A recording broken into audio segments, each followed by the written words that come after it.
요한복음 8장 14절 다 같이 한 음성으로 봉독하시겠습니다. 예수께서 대답하여 이르시되 내가 나를 위하여 증언하여도 내 증언이 참되니 나는 내가 어디서 오며 어디로 가는 것을 알거니와 너희는 내가 어디서 오며 어디로 가는 것을 알지 못하느니라. 아멘.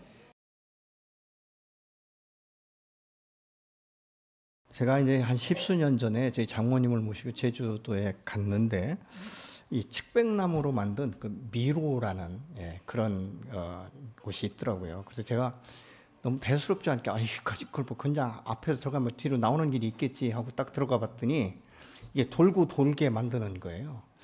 그래서 어떤 때는 이쪽으로 가는 게 맞는 것 같고 어떤 때는 저쪽으로 가는 게 맞는데 가다 보면 길이 막혀 있는 거예요. 그래서 제가 내 머리가 이 정도밖에 안 되나 이렇게 난감하게 생각해 본 적이 있습니다. 그러나 뭐 그것은 뭐 장소가 이렇게 길지 않기 때문에 몇 번 이제 돌고 돌다가 이제 다시 나왔는데요. 다음에 들어가면 금방 또 찾을 것 같더라고요. 그래서 한번 다시 시도해 봤는데 금방 나온 길인데도 바로 안 찾아지는 이것을 보면서 참 이게 미로라는 게 참 묘하다 이런 생각을 했거든요. 근데 사실 여러분 자신이 지금 삶 가운데 내가 어디로부터 와서 어디로 가는지 정확하게 알고 사시는 분 혹시 계십니까? 많은 사람들이 자신이 어디로 와서 어디로 가는지를 잘 모르기 때문에 삶의 어려움이 올 때마다 한탄스럽게 말하는 것이 내 운명이니 팔자니 이런 이야기를 하는 것입니다. 많은 사람들이 자신의 삶에 대한 확신을 갖지 못하고 사는 것은 무엇입니까? 자신의 삶에 대한 분명한 표대가 없는 거예요. 목적지가 없는 거예요. 그러니까 오늘이나 뭐 어제나 동일하게 비슷하게 살지 않습니까? 그러면서 그 마음의 소원은 무엇입니까? 내가 그래도 오늘은 어제보다 좀 더 나은 삶을 살고 싶다. 이런 마음과 생각을 갖고 있지 않습니까?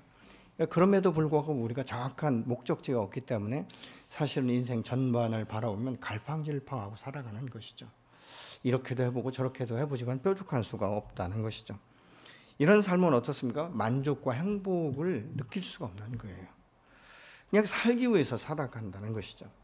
그렇기 때문에 이 인생 가운데 사실은 어떤 만족, 행복, 감사, 자유 이런 것들을 느끼지 못하고 누리지 못하면요, 사람이 자꾸 이 삶이 피곤하다는 생각밖에 들지 않습니다. 또 소망이 끊어지는 것들을 우리가 보게 되는 것이죠. 젊은 날에 많은 꿈을 가지고 시작해보지만 삶이 넉넉하지 않기 때문에 결국은 어떻습니까? 중간에 포기한 이런 경우가 종종 생기는 것을 우리가 보고 있지 않습니까? 그래서 마음 한켠에 내가 가고 있는 이 길이 사실 어디로 가고 있는지, 오늘도 걷고는 있지만 이 길이 정말 정확하게 내 길인지 이런 것에 대한 확신이 없지 않습니까? 그리고 그 끝이 어디인지를 알지 못하는 거예요. 인생의 끝날 그 끝무렵에 가서 참 나는 성공적인 삶을 살았다.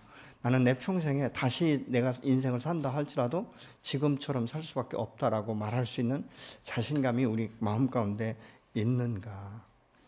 그래서 우리는 이 길이 정확한 길인지도 모르면서 반복적인 지금 삶을 살아가고 있지 않습니까? 그러니까 결국은 무엇인가 막연한 기대감이 내일은 좀 달라지겠지. 또 한 달 후에는 좀 뭔가 새로운 길이 열리겠지. 이런 생각들을 우리가 하면서 살지 않습니까? 그런데 이것은 어떤 것입니까? 막연한 기대감이라는 거예요. 그러니까 어떻게 보면 오늘 또 내가 속고 내일 또 속는 이 삶을 지속적으로 언제까지 살 것인가 이런 갈등이 우리 마음 가운데 있기 시작하는 것이죠. 사실 그 길의 끝이 과연 나의 꿈을 다 이뤘다라고 말할 수 있는 확신이 있는가? 이 대부분의 사람들이 이 확신이 없기 때문에 자신이 걷고 있는 그 길에서 자신의 참된 길을 찾기 위해서 몸부림치는 이런 그 모습들을 우리가 볼 수 있죠. 그러니까 결국은 무엇입니까? 방황하기 시작한다는 것입니다. 많은 사람들이 자신의 살아온 이 삶을 마감할 때가 되면요, 참 나는 행복했다. 나는 가족이 있었고 참 나는 만나는 내 주변에 많은 사람들이 다 좋은 사람들이었기 때문에 나는 행복했다. 이런 고백이 있어야 되는데 제가 많은 사람들을 만나고 상담을 하고 뭐 이런 사역을 하고 하다 보면요, 참 내가 헛살았습니다. 이렇게 말하시는 분들이 오히려 더 많더라고요. 여러분 어떻습니까? 현재의 삶까지 여러분이 돌아볼 때 참 나는 헛된 삶을 살지 않았다. 나는 만족한 삶을 살았다. 나는 내일도 이렇게 살 것이다라고 이렇게 마음가운데 확신을 가지고 계신 분이 얼마나 되십니까? 여러분의 현재의 삶을 돌아본다면 어떻게 평가하실 것 같습니까? 아니면 지금까지는 내가 힘든 삶을 살았지만 이제부터는 쭉 풀어진 인생을 살면서 내가 행복만을 누릴 수 있는 그만큼의 모든 준비가 다 되어 있다, 이렇게 확신을 갖는 분 혹시 계십니까? 아니면 지금까지 힘든 삶이었지만 앞으로도 내가 볼 때 이것이 정확하게 잘 풀어져서 내가 하는 일마다, 내가 계획한 것마다 내 꿈이 이루어질 것 같은 이런 확신을 가지고 혹시 여러분 지금 도전적인 삶을 살고 있습니까? 아니면 지금까지도 힘들었는데 내 인생 그렇지 뭐 앞으로도 쭉 힘들 거야, 이런 생각을 가지고 사십니까?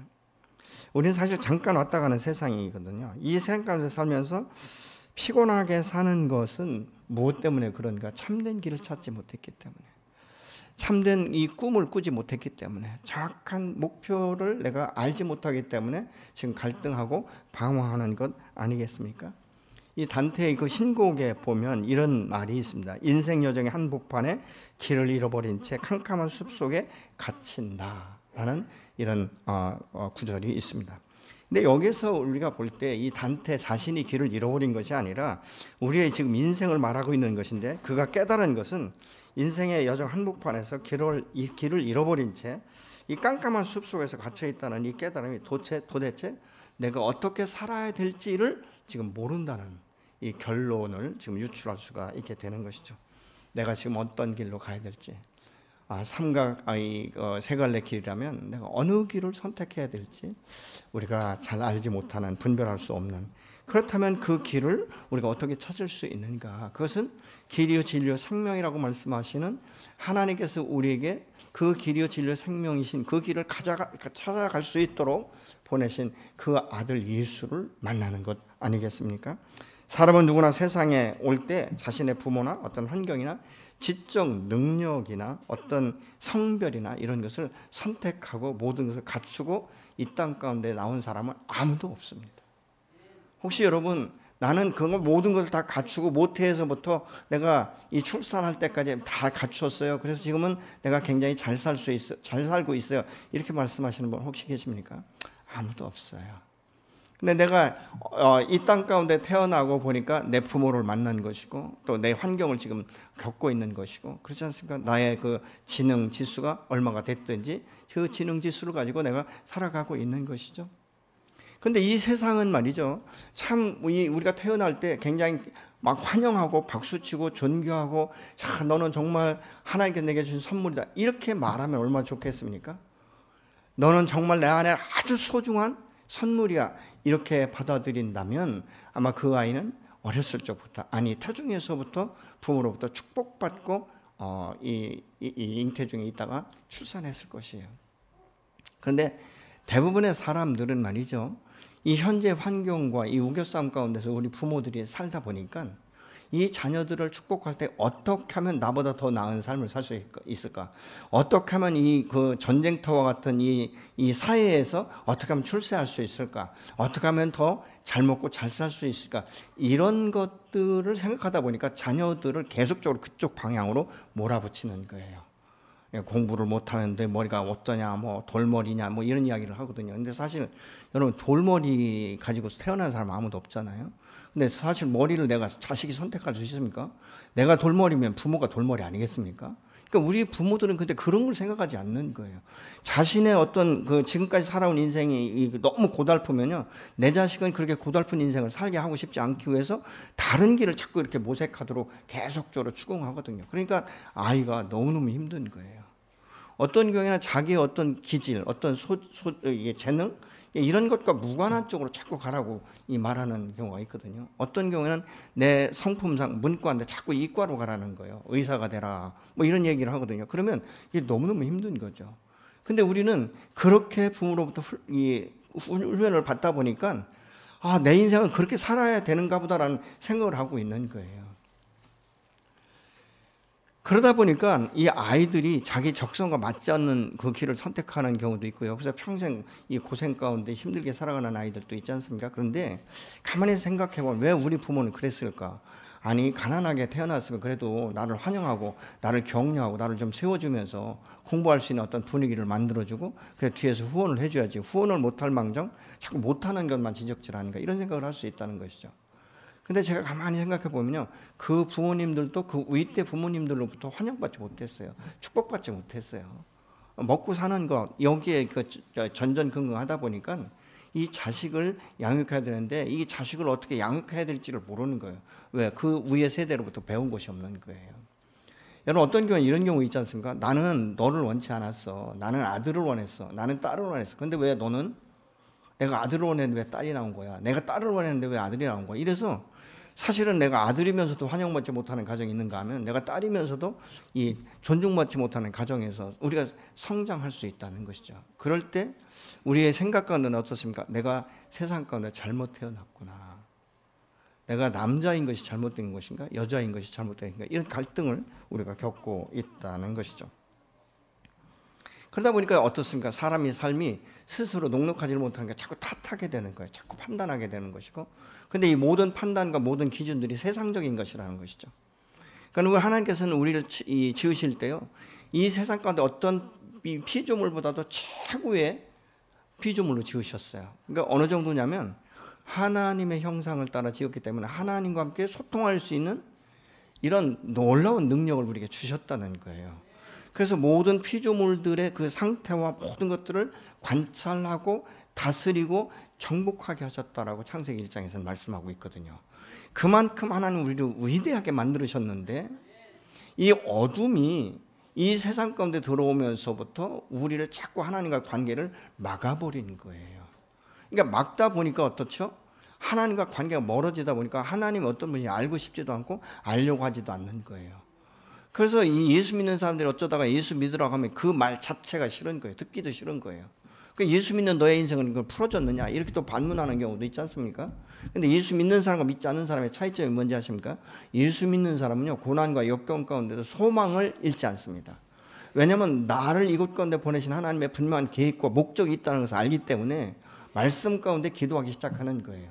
그래서 그 길을 찾아갈 수 있는 거예요. 인내할 수 있는 거예요. 어떻게 인내합니까? 내 힘으로 내 능력으로는 안 돼요. 어떤 부모의 도움도 또 이 세상의 어떤 도움도 나를 나대게 할 수는 없는 거예요. 근데 나를 모태 조상하기 전부터 나를 아신 하나님께서 나의 기질과 특성과 나의 모든 성품과 이런 것들을 다 아시기 때문에 나를 가장 좋은 곳으로 인도하시는 줄로 믿으시기 바랍니다. 그래서 우리가 이것은 말이죠, 어떤 때는 이렇게 생각해요. 너는 참 계획 가운데 없었던 자식이다 이렇게 부모들이 말하는데요, 이건 굉장한 저주 중에 저주예요. 우리 하나님은요, 나 하나를 조성하기 전부터 오래전부터 계획을 하신 거예요. 이 아이를 내가 아무개 집에 정말 이제 잉택해서 이 생각 내놓았을 때 나의 영광을 위해서 어떻게 설 것인가를 이미 계획하신 거예요. 근데 이것이 제 말이 아니라요, 에레미야 1장 5절의 말씀을 같이 보시겠습니다. 내가 너를 모태에 짓기 전에 너를 알았고 내가 배에서 나오기 전에 너를 성별하였고 너를 여러 나라의 선지자로 세웠노라. 예, 이렇게 말씀하실 뿐만 아니라 하나님께서요, 내 이름을 기억하신대요. 여러분 놀랍지 않습니까? 이사야 49장 1절의 말씀입니다. 섬들아 내게 들으라. 먼 곳 백성들아 귀를 기울이라. 여호와께서 태에서부터 나를 부르셨고 내 어머니의 복중에서부터 내 이름을 기억하셨으며. 어디에서부터요? 어머니의 뱃속에서부터 나의 이름을 기억하셨다라고 말씀하고 있는 거예요. 여러분 이거 아셨습니까? 여러분 이것은요 놀라운 축복인 거예요. 그러니까 우리는 어쩌다 뭐 그냥 이렇게 부모들의 사랑의 어떤 것에 의해서 내가 이 땅 가운데 나온 것이 아니에요. 나를 계획하시고 나를 조성하시고 정확한 때에 그 가정과 그 환경을 아심에도 불구하고 나를 가운데 두신 것은 나를 통해서 환경을 넘어가게 하시고 환경을 풀어가게 하셔서 복된 가정으로 세우기 위해서 저와 여러분을 그 가정 가운데 그 환경 가운데 보내신 줄로 믿으시기 바랍니다.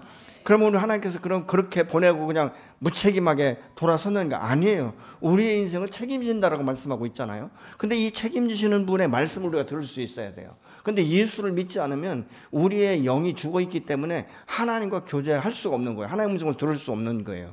그래서 그것을 열기 위해서 바로 독생자 예수 그리스도를 이 땅 가운데 보내신 분이 하나님이라는 거죠. 얼만큼 나를 사랑하셨으면 당신이 독생자 그 외아들을 이곳 가운데 보내셨겠습니까?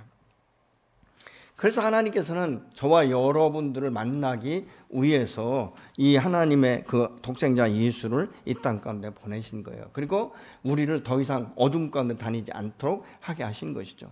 오늘 예수님의 이 말씀은요, 내가 어디로 와서 어디로 가는지 나는 알고 있다, 이렇게 지금 말씀하시니까요, 이때 이 바리새인들이 예수님에게 이렇게 말하는 거예요. 당신이 뭔데, 젊은 사람이 아니 자기 자신을 스스로 증명한다고? 이건 말도 안 되는 소리야, 이렇게 얘기하고 있거든요. 근데 이 말씀이 왜 시작됐냐면요, 요한복음 8장 1절 이하에 보면 이 현장에서 간음하던 여인을 잡아와서 사람들이 막 울근불근하면서 다 돌을 들고 있는 거예요. 왜냐하면 그때는 한 여인이 결혼을 하고 다른 남자와 이렇게 간음을 하면요, 돌로 쳐 죽이라고 되어 있거든요. 근데 이 예수님을 시험하기 위해서 이 사람들이 예수님 앞으로 끌고 온 거예요. 사실 돌로 쳐 죽일 것 같으면 예수님 앞에 데려올 필요도 없어요. 그리고 간음이 혼자 이루어지는 겁니까? 남녀가 같이 있는 거예요. 남녀를 같이 데려와야 되는데 이 여인만 데려온 거예요. 그러니까 예수님께서 땅에 글씨를 쓰시면서 말씀하시는 것이죠. 누구든 죄가 없는 자가 먼저 돌로 쳐라. 근데 사람들이요, 죄가 없는 사람이 없는 거예요. 여러분, 겉으로 볼 땐 멀쩡하고 선하고 좀 법도 없이 살 것 같죠? 아니요. 근데 개인적으로 생각해 보면요, 수많은 죄를 짓고 있는 거예요.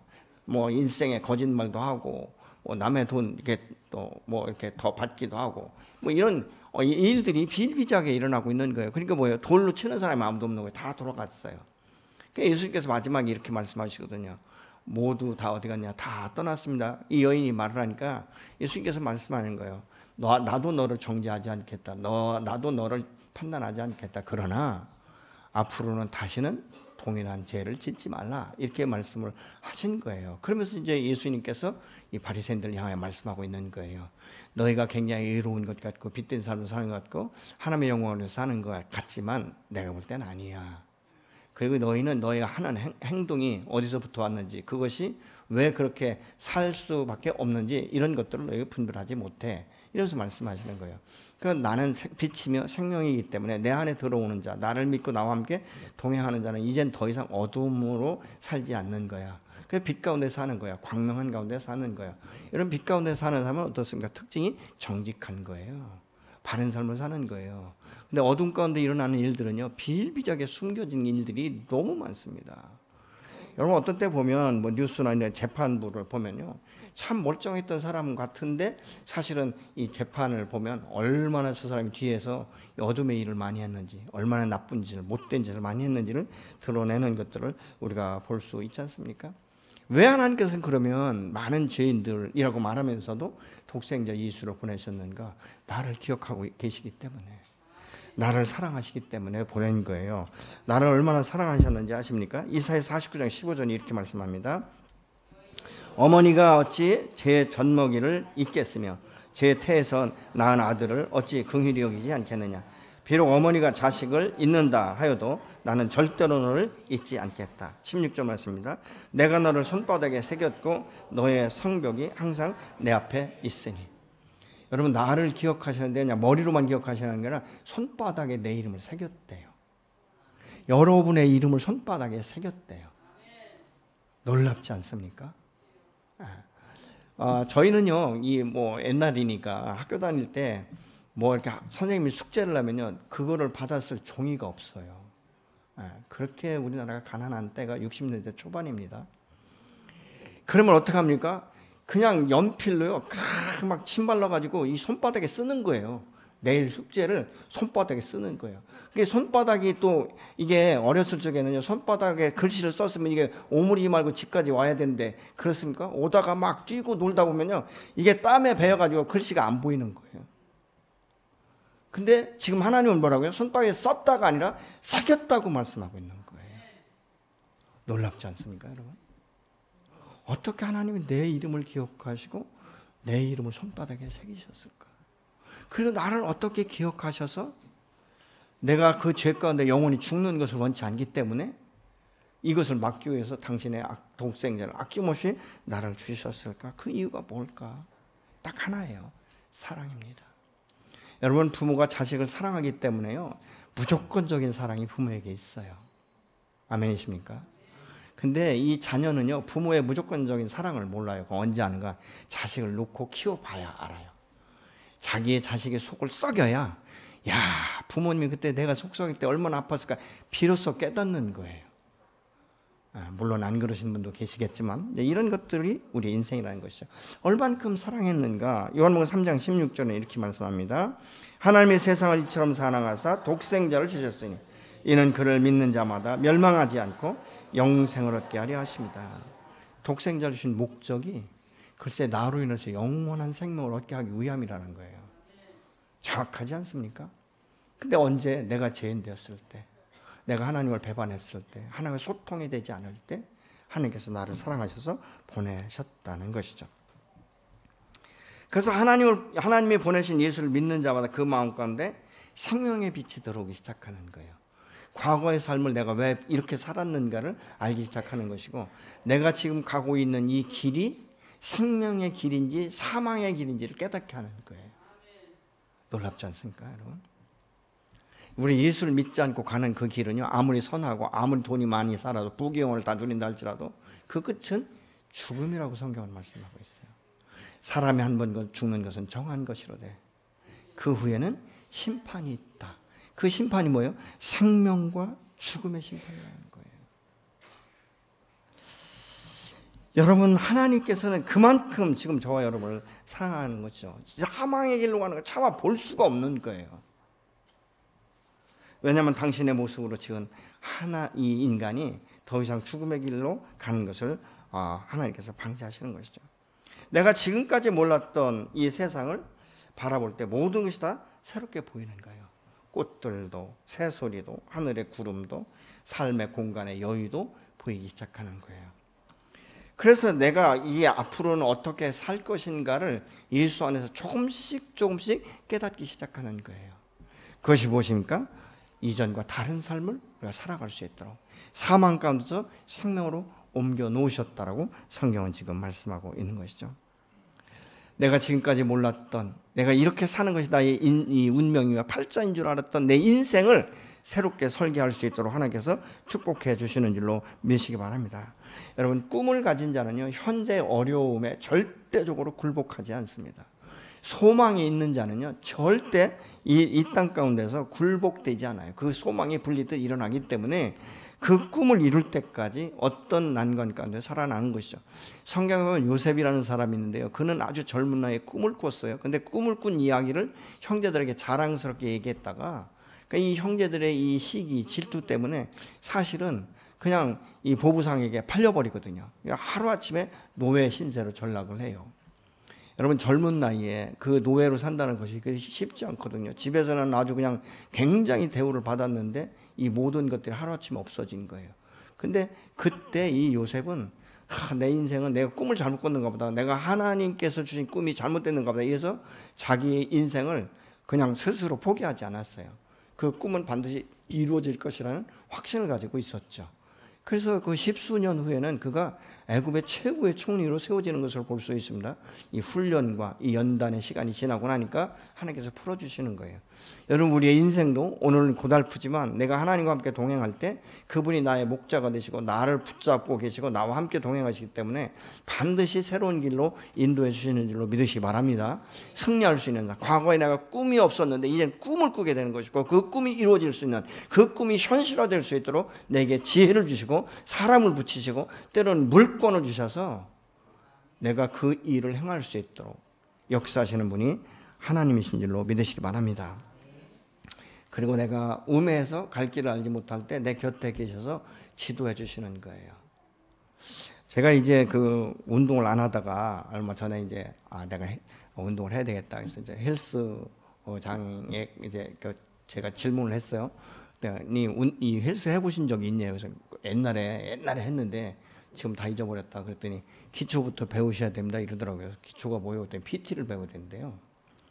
잘 모르겠어요. PT가 뭔지는 모르겠지만 어떻든 그 운동, 헬스 할 수 있는 기본적인 것을 배워야 된다라고 제가 그렇게 들었어요. 이해를 했어요. 그래서 그러냐고. 예. 이제 그렇게 제가 알아봤거든요. 그래서 내가 다시 운동을 해야 되겠다. 그래서 지금 뭐 연세가 어떻게 되냐고 해서 그냥 좀 먹었다고. 예. 그러고 말았거든요. 예. 근데 운동을 할 때도 내 맘대로 한다고 그게 운동이 아니더라고요. 체계적인 훈련. 어떻게 해야 이 운동을 효과적으로 할 수 있을까? 이런 걸 배우는 거예요. 여러분, 우리의 인생은요, 지금까지 우리 선대들의 모습, 이 세상에 살아가는 사람들의 모습만 보고 그것을 흉내내든지 아니면 내가 그 사람보다 더 잘 살기 위해서 밤낮 없이 그냥 불철주야 일만 하고 산 거예요. 여유가 없는 거예요. 쉼이 없는 거예요. 여러분, 우리 인생은요, 쉼표가 있어야 돼요. 여러분, 기계도 쉬지 않고 돌아가면 어느 땐가는 다 망가져 버리지 않습니까? 여백이 있어야 되는 거예요. 여유가 있어야 되는 거예요. 그러면 그날이 언제 올 것인가? 여러분, 지금까지 열심히 일했기 때문에 그래도 내가 남은 날들은 좀 여유 있게 살 수 있겠다. 내가 지금까지 모은 돈으로 내가 이웃에게 서로 좀 이웃에게 나눠주기도 하고 또 사람들을 섬기기도 하고 뭐 이렇게 살고 싶다. 그리고 내 인생은 이제는 좀 그렇게 밤낮 없이 일만 하지 말고 무슨 일벌레도 아닌데 내가 기계도 아닌데 그렇게 살 것이 아니라 좀 다른 사람과 더불어서 교제하고 음식도 좀 나누고 이런 넉넉한 삶을 살고 싶다. 이렇게 생각하실 날이 언제쯤 올 것 같습니까? 이 일들은요, 우리가 끝이 없는, 이 일은 끝이 없는 것 같아요. 그리고 이 세상은 세월이 갈수록 더 악해지지, 앞당겨지지 않는 모습들을 우리가 볼 수 있게 되는 것이죠. 힘들고 지칠 때 그 앞에 나와 기도하면 하나님께서 내게 힘이 되시면서 쉴 수 있는 안식처를 제공하시는 분이 바로 여호와 하나님이신 줄로 믿습니다. 물론 시간이 걸리고 새로운 삶의 길을 가는 게 힘들 수는 있지만 조금만 참고 지나가면 전에 한 번도 경험하지 못했던 행복을 맛보고 누릴 수 있게 되는 줄로 믿으시기 바랍니다. 우리 하나님은 나보다 훨씬 내가 상상 이해로 더 지혜로우시고 나의 인생을 더 체계적으로 이미 계획하고 계신 거예요. 그것들을 하나하나 찾아 나가는 것, 그리고 마치 어떤 퍼즐을 맞추듯이 우리의 인생을 맞춰 나갈 수 있도록 하나님께서 역사하시는 줄로 믿습니다. 그 하나님이 오늘 여러분을 이 자리까지 초청하신 거예요. 여러분은 뭐 어쩔 수 없이 뭐 하도 가자고 하니까 왔다라고 생각하실지 모르지만 여러분, 가자고 하는 그분은요, 여러분보다 훨씬 더 힘들게 기도도 하고 얼마나 많이 관심을 가졌는지 몰라요. 여러분, 이 관심이 여러분 귀찮게 했을지 모르지만 여러분의 삶을 영원한 생명 가운데 함께 동행하기 위해서 그렇게 하신 거예요. 여러분, 그분들의 수고가 결코 헛되지 않도록 우리 하나님께서 역사하실 줄로 믿습니다.